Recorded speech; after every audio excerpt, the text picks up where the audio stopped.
scheme which is showing regarding the emulsion polymerization, जिसमें कि देखिए एक डायग्राम सा बना हुआ है, जिसमें कि देखिए आप बिल्कुल माइसले का फॉर्मेशन हो रहा है फाइनल पॉलीमर के प्रोडक्ट में. You can see a micelle type structure is there, जिसमें कि जो आपकी पिंक कलर के जो आपके डॉट्स दिख रहे हैं that is the polymerisation started.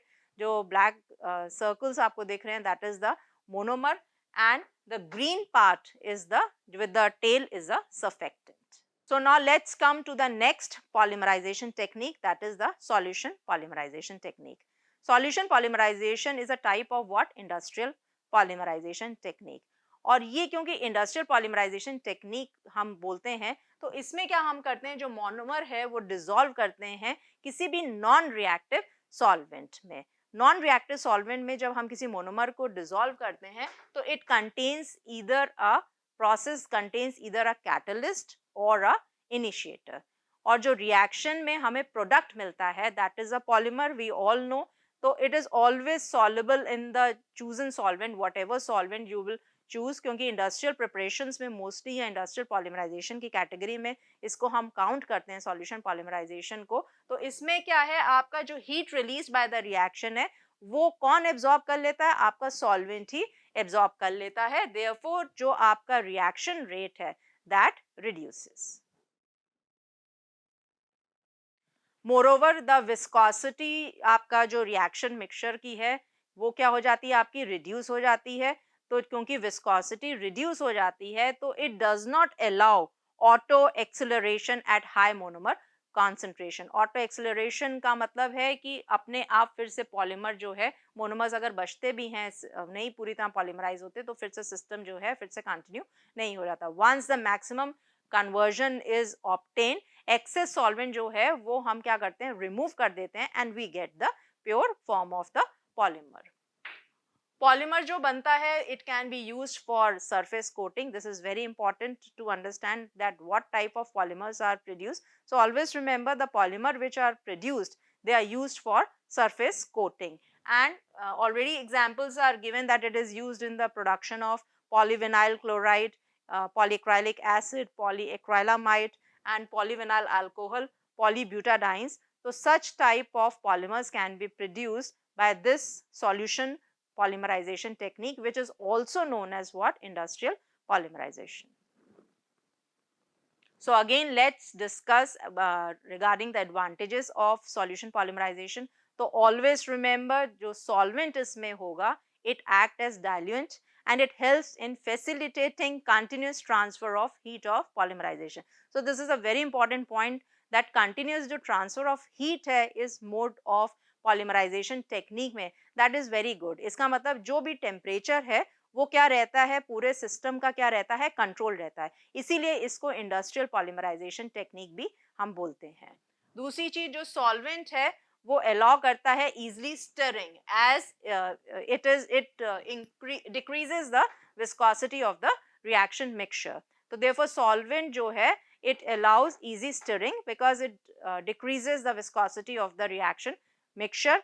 Then the third very important point is that solvent also facilitates the easy removal of polymer from the reactor. तो सबसे important चीज जो हमें learn करनी है regarding the advantages of solution polymerization वो ये है कि पूरे system की जो आपका temperature है वो well maintained रहता है. क्यों? क्योंकि जो solvent है वो itself यहाँ पे diluent का काम करता है. So this is a very important point which you have to learn regarding solution polymerization. So next are the disadvantages. Now what are the disadvantages of this technique to get a pure polymer? What is there is that if the solvent remains behind, so you require evaporation of solvent. So what you require is evaporation of solvent. तो जब आप evaporation of solvent करते हो तो this becomes a bad part of this technique. दूसरी चीज क्योंकि industrial mode of polymerization इसको हम बोल रहे हैं टेक्निक को, तो इसलिए ये कॉस्टली भी है और ये रिक्वायर करती है लार्ज अमाउंट ऑफ सॉल्वेंट को. तीसरा, हाई मॉलिक्यूलर वेट जो आपका पॉलीमर है it can not be formed. Why it can not be form? Because जो सॉल्वेंट मॉलिक्यूल है वही टर्मिनेटर का यहाँ पे क्या करता है, काम करना शुरू कर देता है. बिकॉज ऑफ दैट जो आपका पॉलीमर की यील्ड जो ऑब्टेन होती है हमें इस पॉलीमराइजेशन टेक्निक से जो ऑब्टेन होती है that is a smaller yield of polymers that is obtained, जिसकी वजह से क्या है, जो आपका रिएक्टर वॉल्यूम है या सॉल्वेंट वेस्ट है या जो आपका कहना चाहिए रिएक्टर स्पेस है, उसका क्या होता है, स्मॉलर यील्ड ऑफ पॉलीमर के प्रोड्यूस होने की वजह से it effects because of the reactor volume and the solvent waste. Next very important point is that during purification of the polymer, the removal of last traces of solvent, if it remains, then it becomes very difficult to separate it out. So these are few disadvantages of this polymerization technique, that is the solution polymerization, because we use it on industrial scale or it is a type of industrial polymerization. तो ये छोटी मोटी चीजें होती रहती हैं, but we have to use it because we have to produce big masses of polymer. But problem ये है कि सॉल्वेंट का रिमूवल इसमें करना थोड़ा सा मुश्किल हो जाता है, क्योंकि उसके लिए हमें इवेपोरेशन प्रोसेसेस को फिर क्या होता है, यूज करना पड़ता है. So now next move to the next technique, that is the suspension polymerization. Now what is suspension polymerization? देखिए, सबसे पहले तो सस्पेंशन पॉलीमराइजेशन को हमने अभी जब फर्स्ट स्लाइड देखी थी तो इसको हम बीड पॉलीमराइजेशन या पर्ल पॉलीमराइजेशन भी कहते हैं. तो बहुत ही सुंदर नाम है इसका, बीड पॉलीमराइजेशन और पर्ल पॉलीमराइजेशन, मतलब मोती प्रोड्यूस करता है ये. So always remember pearl polymerization, ये आपको हमेशा याद रहेगी क्योंकि मोतियों जैसे आकार आता है इसमें पॉलीमर्स का. तो you can say it is what, suspension polymerization. Now how we move to this polymerization technique. Always remember that this polymerization technique जो है ये free radical type processes में move करती है. Now what is this free radical type process का मतलब है, अभी आगे भी आप स्लाइड में देखेंगे, that it is going to involve what, initiation, propagation and termination. As you all know, three steps are always important when you go for polymerization. One is the initiation part, second is your propagation part and third is your termination part. तो ये जो polymerization technique है, this is a free radical type of process which we involve. Now what happens, the monomer को हम क्या करते हैं, उसको मैकेनिकली डिस्पर्स करते हैं किसी भी मीडियम में, और मोस्टली जो मीडियम हम यूज करते हैं that is water. Now there are cases where the organic mediums are also use, क्योंकि पॉलीमर कभी कभी क्या होता है जो आपका है वो मोनोमर सॉल्युबल होता है किसी भी ऑर्गेनिक मीडियम में, तो we can also use the organic medium. Like एक एग्जाम्पल यहाँ पे दिया है, जैसे स्टाइरीन को हम एज अ लिक्विड यूज कर सकते हैं, विनाइल क्लोराइड को as a gas at room temperature हम यूज कर सकते हैं. तो जब इस तरह का सिस्टम हम यूज कर रहे हैं तो we have what, two phases. So two phases are what, water and organic.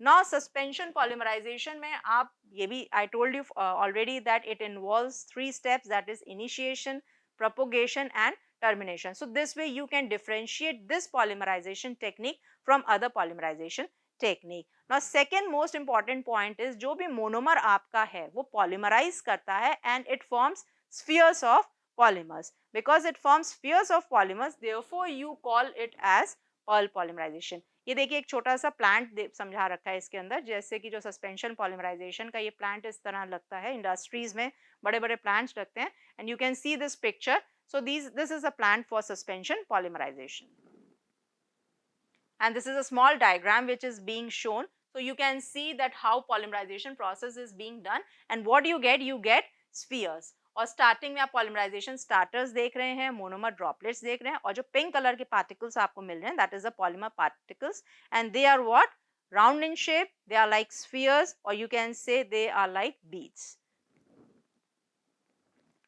Now what are the advantages of this process is that it is comparatively very cheap as compared to other processes or other techniques, because it involves only water instead of solvents. So this technique is very cheap or very economical in nature. Then viscosity जो increase है वो क्या है, negligible है, तो यहाँ पे viscosity की कोई problem ही नहीं है. फिर एक बहुत important चीज है agitation और temperature control, क्या है यहाँ पे, बहुत easy है. तीसरी सबसे इंपॉर्टेंट चीज है जो प्रोडक्ट आइसोलेशन पार्ट है, जो प्रोडक्ट और अगर सपोज करिए उसमें कुछ सॉल्वेंट रह जाता है वो भी बहुत इजी है, क्योंकि प्रोडक्ट क्या है, it is soluble in water. तो देखिए आपको मोती जैसा आकार का पॉलीमर भी मिल रहा है और इसमें हमारा ज़्यादा खर्चा भी नहीं आ रहा है, it is very economical in nature, and temperature का कंट्रोल भी हो रहा है, विस्कोसिटी इंक्रीज को भी हम नेग्लिजिबल मान रहे हैं. तो आई थिंक ये बहुत अच्छी पॉलीमराइजेशन टेक्निक है जो कि बहुत जल्दी आपको याद होगी, और एक बार आपके दिमाग में बैठ जाएगा तो आप भी कहोगे कि हाँ, मोतियों वाले पॉलीमर्स जो बनते हैं वो हमारे इस टेक्निक से बनते हैं। सिंस एडवांटेजेस आर देयर, तो उसकी डिसएडवांटेजेस भी होंगी। तो आइए देखते हैं कि क्या इसकी डिसएडवांटेजेस हैं। तो देखिए, सबसे पहली तो इसकी डिसएडवांटेज ये है कि सिर्फ फ्री रेडिकल प्रोसेसेस पे ही ये इम्प्लीमेंट होता है। फ्री रेडिकल प्रोसेस का मतलब है, जैसे आप अगर आयनिक मोड ऑफ पॉलीमराइजेशन करना चाहेंगे, कैटायनिक या एनायनिक, तो उस पे ये टेक्निक इम्प्लीमेंट नहीं होती है। आयनिक कैटलिस्ट जो हैं वो वर्क नहीं कर सकते हैं, क्योंकि they are not very competent to mix with water. तीसरी, agitation is critical in nature, क्योंकि विस्कोसिटी विद द बीड जो है वो क्या होता है, विद इन द जो बीड, जो पर्ल्स आप बना रहे हैं, वो राइज करती है, तो रिएक्शन रेट जो है वो सडनली इंक्रीज करता है। So this is one of the drawback of this polymerization technique. और चौथी जो इम्पॉर्टेंट चीज है जो कि हम बात करते हैं, कि हीट का जनरेशन है, जो कि हम जैसे इमल्शन पॉलीमराइजेशन या सॉल्यूशन पॉलीमराइजेशन है, इसमें जो सर्ज इन हीट जनरेटेड है, that does not usually occur in solution or emulsion polymerization. So these are the few disadvantages, but याद रखिएगा कि मोतियों जैसे स्फीयर से बनाते हैं, जिनको कि हम पॉलीमर्स कहते हैं। So this is all for today. Thank you so much.